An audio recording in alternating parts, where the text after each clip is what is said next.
നടിയെ ആക്രമിച്ച കേസിൽ മുൻ DGP ആർ ശ്രീലേഖയ്ക്കെതിരെ കോടതിയലക്ഷ്യ ഹർജി നൽകി അതിജീവിത.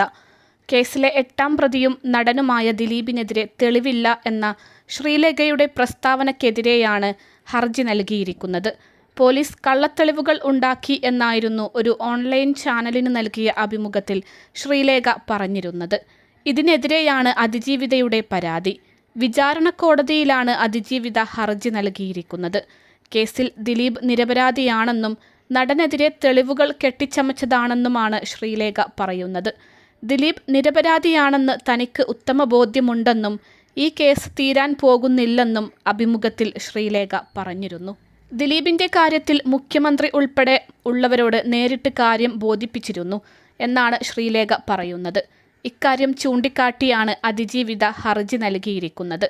നടിയെ ആക്രമിച്ച കേസിലെ അന്തിമ വാദം എറണാകുളം പ്രിൻസിപ്പൽ സെഷൻസ് കോടതിയിൽ ഇന്ന് ആരംഭിക്കാനിരിക്കെയാണ് അതിജീവിതയുടെ നീക്കം. പ്രോസിക്യൂഷൻ വാദം ആണ് ആദ്യം ആരംഭിക്കുന്നത്.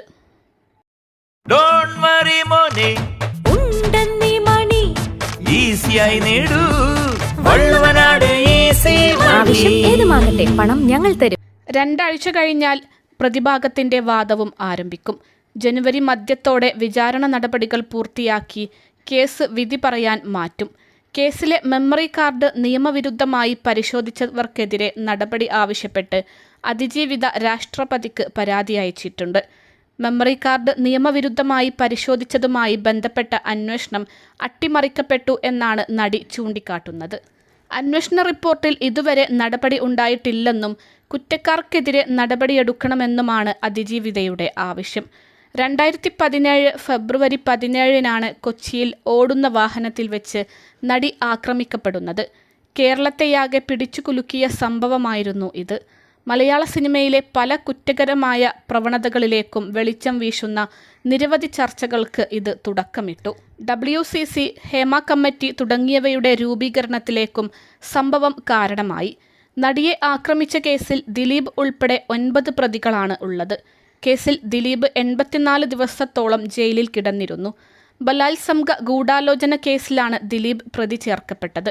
ക്വട്ടേഷന്റെ ഭാഗമായി കുറ്റകൃത്യം നടപ്പാക്കിയ പൾസർ സുനിയാണ് 1ാം പ്രതി.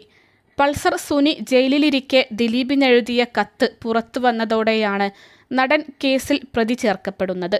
2018 മാർച്ചിലാണ് കേസിലെ വിചാരണ നടപടികൾ എറണാകുളം പ്രിൻസിപ്പൽ സെഷൻസ് കോടതിയിൽ ആരംഭിച്ചത്.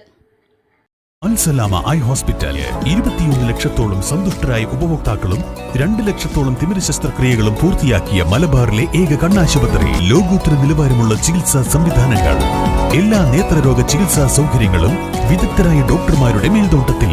Al Salama eye hospital, hospital road, Perinthalmanna.